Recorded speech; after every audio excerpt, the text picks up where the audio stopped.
വെച്ചോ.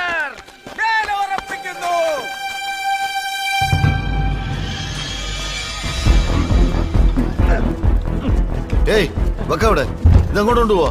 പള്ളിമേടയിൽ അച്ഛന്റെ മുറി കൊണ്ടുവെക്കാൻ പറഞ്ഞു. ആര്? ഞാനാ പറഞ്ഞേ. എനിക്ക് സമ്മാനമായി കിട്ടിയ പിയാനോ അല്ലേ, അതപ്പോ ഇരിക്കേണ്ടത് എന്റെ മുറിയിലല്ലേ? സമ്മാനം കിട്ടിയതോ? ആരാ പറഞ്ഞേ? തെറുതി ചേട്ടത്തി പള്ളിക്ക് കൊടുത്താ? അങ്ങനെയാണേ അത് അവര് പറയട്ടെ. പറയോച്ചോ, അവര് പറയും. അടുത്ത ഞായറാഴ്ച സകല ഇടവക്കാരുടെ മുന്നിൽ വെച്ച് അവരത് പറയും. പിന്നെ ഈ നാട്ടുകാര് അച്ഛനെ വിളിക്കാൻ പോകുന്ന പേര് വേറെ ആയിരിക്കും. അതുവരെ ഇത് അച്ഛന്റെ മുറിയിൽ തന്നെ ഇരുന്നോട്ടെ.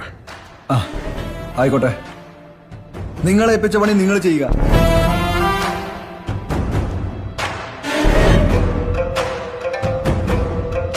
വാ.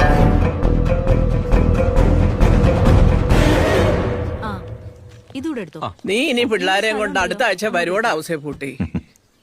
നോക്കട്ടെ അമ്മച്ചി, ജോലി തിരക്കോലിരിക്കും. എന്നാ ഉണ്ടിട്ട് പോകാവടാ കുഞ്ഞെ. അമ്മച്ചി